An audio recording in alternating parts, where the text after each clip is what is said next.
আমরা ভবিষ্যতে আমাদের ডিজিটাল পণ্য ও সেবাগুলোতে কি পাবো এবং আমাদের পণ্যের জন্য আমরা যে মূল্য নির্ধারণ করব সে সম্পর্কে কথা বলছি।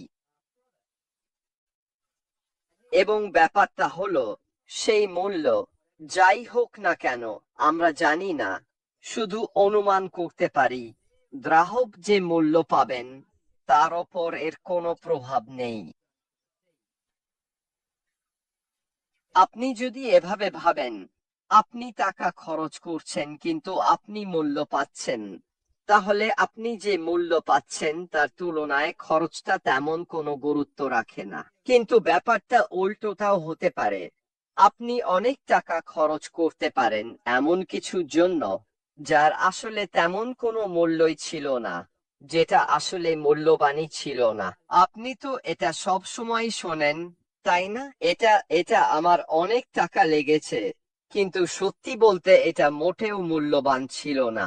মানুষ ছুটির দিন নিয়ে বলে, মানুষ তাদের কেনা গাড়ি নিয়ে বলে, মানুষ তাদের খাওয়া খাবার নিয়ে বলে, তারা যে জায়গায় ঘুরতে গেছে সেটা নিয়ে বলে, তারা বলে এটা টাকার মূল্য ছিল না। কিন্তু তারা এটাও বলে, আমি যা খরচ করেছি তার জন্য দারুণ মূল্য পেয়েছি। আর 10-9 বারই দেখা যায় তারা সাধারণত অনেক বেশি টাকা খরচ করেছে, কম টাকা নয়। তারপরও বলে তারা তাদের খরচের জন্য ভালো মূল্য পেয়েছে। এটা খুবই মজার বিষয়। আর যখন আমরা আমাদের পরবর্তী ধাপে পণ্য ও সেবার দাম দেখি, তখন সেই দামের ট্যাগ দেখে যেন ভয় না পাই।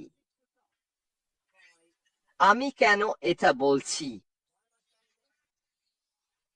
কারণ মানুষ যা কিনতে যাচ্ছে তার মধ্যে এত বেশি মূল্য থাকবে যে সেই দামের ট্যাগ আসলে তেমন কোনো গুরুত্বই রাখে না, কারণ মানুষ যে মূল্য পাবে তার তুলনায় দামটা তুচ্ছ।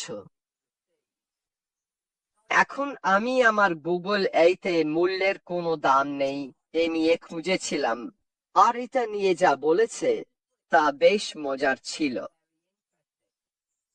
এবং এতে বলা হয়েছে মূল্যের কোনো দাম নেই। এই বক্তব্যটি বোঝায় যে কোনো কিছুর উপলব্ধি করা মূল্য তার আর্থিক খরচের চেয়েও বেশি।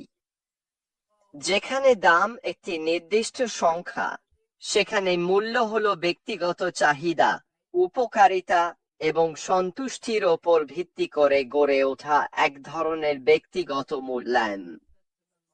উদাহরণস্বরূপ, একজন ক্রেতা হয়তো কোনো পণ্যের উচ্চতর পারসিভ মান বা আবেগগত সংযোগের জন্য বেশি দামি পণ্য বেছে নিতে পারেন, যদিও সস্তা বিকল্প রয়েছে। এটা তো বেশ মজার, তাই না? অনেকেই এমন কিছুতে বেশি টাকা খরচ করতে পছন্দ করেন যার অনুরূপ কোনো সস্তা বিকল্প আছে, কারণ তারা জানেন ওই নির্দিষ্ট কোম্পানির পণ্যে বেশি টাকা খরচ করলে তারা আরো ভালো মূল্য পাবেন। মজার, তাই না? এ কারণেই মানুষ, ধরুন গাড়ি কেনার সময় নির্দিষ্ট কিছু ব্র্যান্ডের দিকে ঝোঁকেন এবং সেই ব্র্যান্ডের গাড়ির জন্য বেশি টাকা খরচ করেন, কারণ তারা মনে করেন ওই ব্র্যান্ড থেকে তারা তাদের খরচের জন্য আরো ভালো মূল্য পাচ্ছেন, যদিও সেটা অন্য কোনো ব্র্যান্ড বা মডেলের গাড়ির তুলনায় তাদের জন্য বেশি খরচ হতে পারে।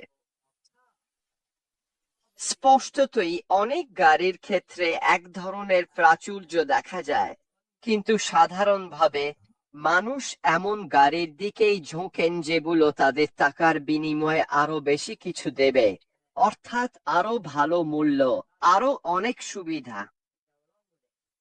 একইভাবে মানুষ বিভিন্ন সুপারমার্কেটে কেনাকাটা করে। সবাই নানা ধরনের সুপারমার্কেটে কেনাকাটা করে। কেন? কারণ তাদের ব্যক্তিগত অভিজ্ঞতা অনুযায়ী তারা মনে করে এই দোকানগুলোতে কেনাকাটা করে তারা তাদের টাকার সঠিক মূল্য পাচ্ছে। উদাহরণস্বরূপ, এখানে যুক্তরাজ্যে কিছু মানুষ খুব পছন্দ করে মার্কস অ্যান্ড স্পেন্সার্সে কেনাকাটা করতে। এটা উচ্চমানের, কিন্তু আপনি যা কিনছেন তার গুণমান অসাধারণ ভালো। তাই আপনি আসলে আপনার টাকার আরো বেশি মূল্য পাচ্ছেন, কারণ আপনি আরো ভালো গুণমান পাচ্ছেন। আমি এখন আপনাদের সামনে যেসব বিষয় তুলে ধরছি, সেগুলো সবই আমাদের দৃষ্টিতে দামের ত্যাগকে কিভাবে দেখি তার অবিচ্ছেদ্য অংশ। এবং এ কারণেই আমি মনে করি, মানুষ এবং আমাদের যা আছে তার মূল্য বোঝার ক্ষমতা সামনে এগিয়ে যেতে অনেক বেশি সাহায্য করবে। তারা যে মূল্য পায় তার তুলনায় দামটা আসলে তেমন গুরুত্বপূর্ণ নয়। এটাই দামের ত্যাগের সবচেয়ে গুরুত্বপূর্ণ সমীকরণ। তাহলে আপনি এটা কিভাবে করবেন? খুব সহজভাবে বললে, আপনি বাজারে এমন কিছু নিয়ে আসেন যা অন্য সবকিছুর চেয়ে অনেক এগিয়ে এবং যার দাম বেশিরভাগ মানুষের কাছে গ্রহণযোগ্য। আপনি যদি এটা করতে পারেন, তাহলে মানুষ আপনার কাছেই আসবে আপনার পণ্য কিনতে, কারণ আপনি তাদের যে মূল্য দিচ্ছেন তার জন্য। দামের ত্যাগ অন্যদের মতোই হতে পারে। দামের ত্যাগ আসলে অন্যদের চেয়েও বেশি হতে পারে, কিন্তু যদি আপনি সেই পণ্যে আরো কিছু যোগ করেন, আরো ফিচার, প্রযুক্তি, ব্যবহার, ব্যবহারকারীর অভিজ্ঞতা, এসব কিছু, তাহলে সেই পণ্য ও সেবা বিক্রি করা মোটেও কঠিন হবে না। এছাড়াও গুগল বলেছে কিভাবে মূল্য ধারণাটিকে বিশ্লেষণ করতে হয়, যার কোনো নির্দিষ্ট দাম নেই। এতে বলা হয়েছে, দাম অর্থাৎ একজন ক্রেতা কোনো পণ্য বা সেবার জন্য যে অর্থ পরিশোধ করেন, তা আসলে সেই ব্যক্তিকে কিনতে উৎসাহিত করে বা নিরুৎসাহিত করে না। মূল্য এবং সেই উপলব্ধি করা উপকারিতা, অর্থাৎ ক্রেতা যে সন্তুষ্টি ও গুরুত্ব পায় পণ্য ও সেবা থেকে, সেটাই দাম ত্যাগের চেয়ে বেশি গুরুত্বপূর্ণ।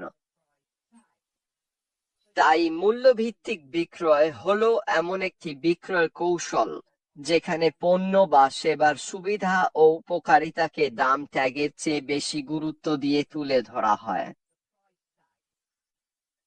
শুধু খরচের ওপর জোর না দিয়ে, আমাদের সবার উচিত সেই পণ্যটি গ্রাহককে কি মূল্য দেবে সেটার ওপর গুরুত্ব দেওয়া।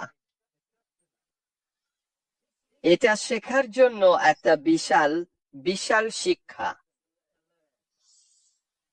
তাই যখন আমরা শুরু করব, ঠিক আছে, আমি একটাই জিনিস উল্লেখ করব না, প্রচার করব না, আমার মার্কেটিং বা অন্য কিছুর অংশ করব না, তা হলো পণ্যের দাম। দামের বিষয়টা যা হওয়ার তাই হবে। মানুষ এই কারণে পণ্যটি কিনবে না। তুমি যদি মনে করো আমরা এই নিয়ে কথা বলেছিলাম, আমি এখানে জন বরিয়ালিসকে দেখছি। জন, তুমি কি একটু সময় পেলে আমার জন্য একটা কাজ করতে পারবে? তুমি কি মেসেঞ্জারে তোমার ইমেইল ঠিকানাটা আমাকে দিতে পারবে? ঠিক আছে, ধন্যবাদ। তুমি যদি মনে করো, কিছুদিন আগে যখন ফাউন্ডিং পজিশনটা এখনো খোলা ছিল অন তাসিভে, আর আমাদের সিইও বলছিলেন যে তিনি একটাই জিনিস নিয়ে আফসোস করেন, তিনি ইচ্ছা করতেন যেন $97 এ দামটা নির্ধারণ না করতেন, কারণ তিনি সবসময় মনে করতেন আমরা যে মূল্য পাচ্ছি তার তুলনায় এটা অনেক সস্তা। এবং দামের ক্ষেত্রে এমন অনেক কিছুই জড়িত থাকে। অনেক সময় তুমি যে মূল্য দিচ্ছ তার তুলনায় দামটা এতটাই কম হতে পারে যে মানুষ আসলে তোমার কথা বিশ্বাসই করে না, কারণ এই দুইটা একসাথে মেলে না। এই কারণেই আমাদের সবসময় চেষ্টা করা উচিত আমরা যা অর্জন করতে চাই তার মূল্যের দিকেই বেশি গুরুত্ব দিতে, কত দাম বা কত খরচ হচ্ছে সেটা নিয়ে নয়। তাহলে কিছু উদাহরণ দিচ্ছি। লাক্সারি পণ্য। উচ্চ মূল্যের লাক্সারি পণ্যগুলো, এগুলো ক্রেতাদের কাছে তাদের মূল্য ধরে রাখে, কারণ এতে থাকে মর্যাদা, নিখুঁত কারিগরি কিংবা আবেগের সংযোগ। এবং যদি একই ধরনের পণ্য কম দামে পাওয়া যায়, মানুষ বরং সেই উচ্চ মূল্যের পণ্যটাই কিনতে চায়, যাতে সঠিক কারিগরি, নাম এবং মর্যাদা আছে অন্যগুলোর চেয়ে। কেন? কারণ তারা ওই পণ্যের মধ্যে যে মূল্য পাচ্ছে সেটার জন্যই। ভিন্ন ধর্মী অভিজ্ঞতা, যেমন ভ্রমণ বা কোনো কনসার্টে অংশগ্রহণ, এগুলো স্মৃতি ও ব্যক্তিগত বিকাশের জন্য মূল্যবান হতে পারে, ইভেন যদি আর্থিক খরচ অনেক বেশি হয়। ঠিক এটাই আমার সঙ্গে ঘটেছিল। গ্লাসটনবেরিতে যেতে আমি অনেক টাকা খরচ করেছিলাম, কিন্তু যেটা পেয়েছি তার মূল্য আমার দেওয়া দামের চেয়ে অনেক বেশি ছিল। এবং আমি ফিরে এসে ভাবলাম, আসলে টিকিটের জন্য 400 পাউন্ড খরচ করাটা দারুণ মূল্যবান ছিল। বিনিয়োগ ও মূল্য নির্ধারণের সমীকরণের একটি অংশ। বিনিয়োগকারীরা কোনো কোম্পানিকে একটি সম্পদ হিসেবে দীর্ঘমেয়াদী মূল্যবান বলে মনে করতে পারেন, এমনকি বর্তমান মূল্য বেশি হলেও ভবিষ্যতে তার বৃদ্ধি ও লাভের সম্ভাবনার ভিত্তিতে। নিশ্চিতভাবেই এই ধরনের সুযোগ কাজে লাগাতে হলে আপনাকে সে বিষয়ে ভালোভাবে দক্ষ হতে হবে। পরিবেশগত সম্পদের মূল্য, যেমন পরিষ্কার বাতাস ও পানি, প্রায় আর্থিক দিক থেকে নির্ধারণ করা কঠিন, কিন্তু এটি এমন এক সংরক্ষণ যা আমাদের সবার জন্য অত্যন্ত গুরুত্বপূর্ণ। এখন, যদি আমরা মানুষকে পানি ও পরিষ্কার বাতাসের মূল্যের ব্যাপারে শিক্ষিত করতে পারি, তাহলে আবারও এটি এমন জিনিসের মূল্য নির্ধারণে সহায়তা করে যেগুলোর আর্থিক ভিত্তি নেই। তাই মূল্য খুবই ব্যক্তিনির্ভর এবং এটি ব্যক্তিভেদে পরিবর্তিত হয়। অবশ্যই আমি যা ভালো মূল্য মনে করি অন্য কেউ তা নাও মনে করতে পারে, এবং এটাই মূল্যের সৌন্দর্য, কারণ এখানে একটাই সমাধান সবার জন্য প্রযোজ্য নয়। মূল্য শুধু মূল্যের একটি দিক, এবং গুণমান, নির্ভরযোগ্যতা, আবেগগত সংযোগ ও ব্যক্তিগত চাহিদার মতো অন্যান্য বিষয়গুলো মূল্যের সংজ্ঞায় গুরুত্বপূর্ণ ভূমিকা রাখে। এবং ব্যবসাগুলো তাদের গ্রাহকদের চাহিদা বোঝার মাধ্যমে তাদের মূল্য প্রস্তাবনা বাড়াতে পারে এবং একই সঙ্গে দেখাতে পারে কিভাবে তাদের পণ্য বা সেবা গ্রাহকের সেই চাহিদা পূরণ করে। নিশ্চিতভাবেই আমি মনে করি আমাদের ব্যবসা এই দিকটিতেই মনোযোগ দেবে। কোম্পানির মাধ্যমে পণ্যের বা সেবার যে মূল্য আছে সেটি সবাইকে জানানো। এটাই হবে আমার মূল লক্ষ্য। এটাই হবে সেই বিষয় যেটা আমি অবশ্যই কাজে লাগাবো সামনে এগিয়ে যেতে, যখন আমি আমার ব্যবসার প্রচার করব সাধারণ মানুষের কাছে পণ্যের মূল্য এবং এটি একজন গ্রাহকের জন্য কি করতে পারে এবং এটি কি কি সুবিধা নিয়ে আসছে। যাই হোক বন্ধুরা, আজকের জন্য এটাই ছিল আমার পক্ষ থেকে।